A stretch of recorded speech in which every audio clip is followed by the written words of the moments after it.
Hey everybody, thank you for watching Leaf by Leaf. Today I want to talk about David Markson's Wittgenstein's Mistress.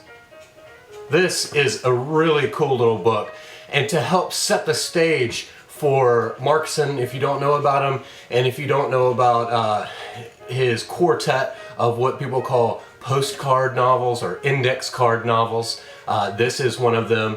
But let me use a quote from Stephen Moore's My Back Pages from Zero Gram Press.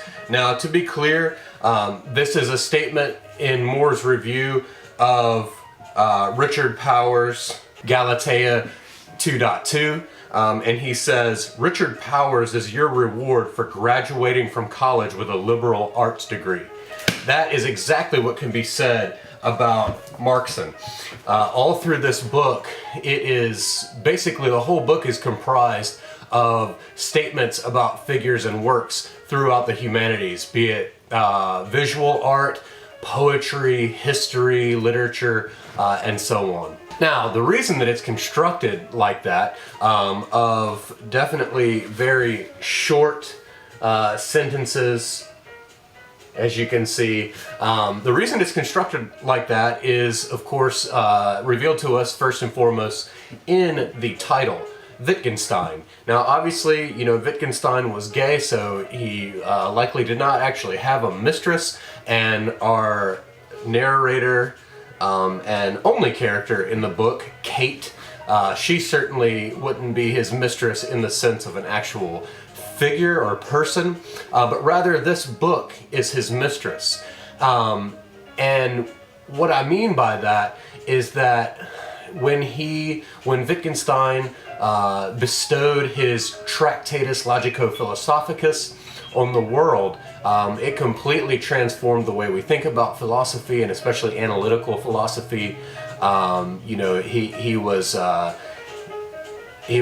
cohort with Bertrand Russell, and Wittgenstein revered the Mathematica Principia from Northhead and Russell. And so when he put the Tractatus Logico-Philosophicus in our hands, we got this sort of mathematically or very logically written work of philosophy. As you can see, everything's numbered and it has subsets and so on.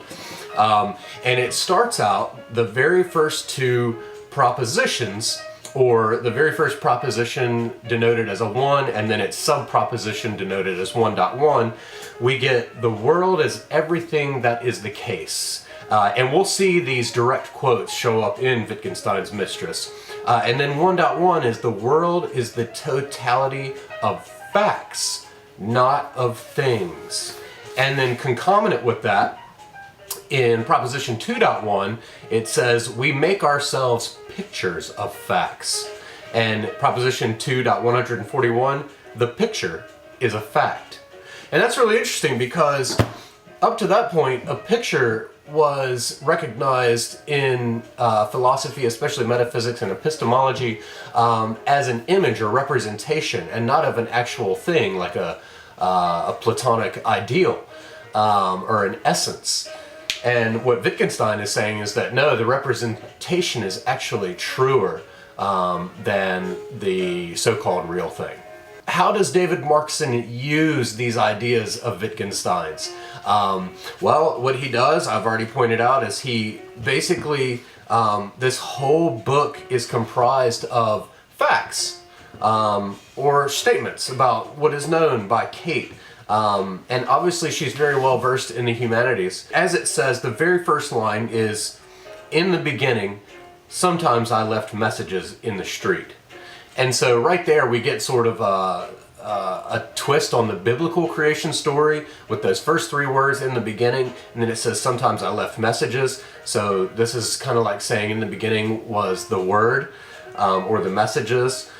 And what she's doing is, at a practical narrative and plot level, Kate is leaving all these messages, like these breadcrumbs, along just in case someone comes along. And more on that here in a minute.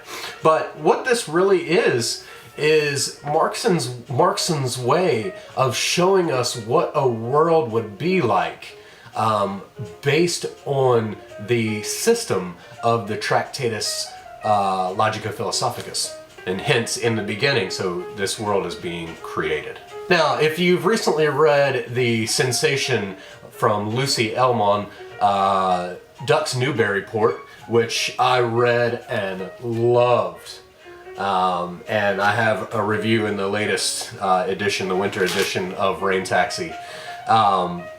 You may be thinking, well, this is also a book comprised of facts, because of course over and over the fact that is the refrain here, with a nice little sort of punchline at the very end that all that subtaxis is leading up to. But of course Lucy Ellmann is being ironic in saying that in this day and age where we have a culture constructed of fake facts or alternative facts and so on, fake news, and the fact that all of the facts in here are subjective constructs or solipsistic constructs from her own thinking about the society she finds herself in. They aren't facts in the way that, of course, Wittgenstein means them. So it's a completely different narrative feel. So back to the ending and how Markson wraps this thing up, and I don't feel that I'm giving anything away by giving this, because it's not that kind of novel with a big reveal. But he ends it much the same way as the uber famous ending of Wittgenstein's Tractatus. And it says that somebody is living on this beach. We get in the beginning, she's leaving messages in the street, and she's left a message that, the last message we get to read for someone who may come along behind her is somebody is living on this beach. So what this book is in the narrative sense, in the content sense, is Kate's own Tractatus Logico-Philosophicus. And the whole thing is a note left behind to us, the reader. Now, what do we do with this? Well, if we, like I said, read this very famous ending of Wittgenstein, it says this: "My propositions are elucidatory in this way. He who understands me finally recognizes them as senseless." So this is the famous point where after you've gone through all of these rigidly and logically defined propositions, he basically tells you that they're senseless. It says, when we finally realize that they're senseless, and we have climbed out through them, on them, over them, he, meaning the reader, must, so to speak, throw away the ladder after he has climbed up on it. So, in the same way, these statements in here are Wittgenstein's mistress's ladder for us to climb up, and at the top we simply cast them aside because now we've elevated to a new level. I dare say we transcend the world as a composition of facts, but it leaves us in that same state to ponder what Wittgenstein exactly meant by that and what the purpose of the Tractatus was. Markson writes in the feminine mode or feminine voice of Kate throughout this whole book, so it's interesting to see how he, as a man, pulled this off. As David Foster Wallace points out in the afterword, and that I noticed as well, not that I'm as perceptive as David Foster Wallace, but just thinking about that it was written from the point of view of a man, there's a lot of references to menstruation in here. I don't know if that's his way of trying to, stay in that feminine mode, but some of them are actually pretty entertaining, such as this. "There is naturally nothing in the Iliad or in any of the plays about anybody menstruating, or in the Odyssey. So doubtless a woman did not write that after all." Right from the beginning in the epitaphs, we get an epitaph from Wittgenstein which says, "I can well understand why children love sand." Now what that's referring to, sand, is pointing to logical atomism from Bertrand Russell, which is basically the view that a world consists of a plurality of independent and discrete entities, that is, the factual statements. Some of the highlights in the text that bolster Wittgenstein's proposition that pictures are more real than things. Obviously, it was not the storm itself Turner intended to paint. What he intended to paint was a representation of the storm. The image of Leonardo's notebooks would be more real than the notebooks themselves. There's one statement that's nestled in here on page 139, and it just simply says, "So many lists keep on growing and are saddening." And this kind of conjures up in my mind the anxiety of infinity that people feel, what Georg Cantor kept butting up against madness because of Umberto Eco, his infinity of lists. He's trying to get some thoughts around this, but it's just unending. And what those both point to are Russell's paradox, where if an infinite set is said to contain every single set or list that's out there, then it would have to contain itself. But this is a logical error. The last thing I can say about this book is that David Foster Wallace, in this paperback edition from Dalkey Archive, David Foster Wallace gives us a 32-page, very well thought out afterword to illuminate the book that you've just read. Foster Wallace is a big fan of this book.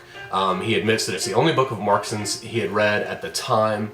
But being that David Foster Wallace was so immersed in philosophy, but also mathematical philosophy and analytic philosophy, and knew these philosophers, especially Wittgenstein, very well, he illuminates this text in a very powerful light.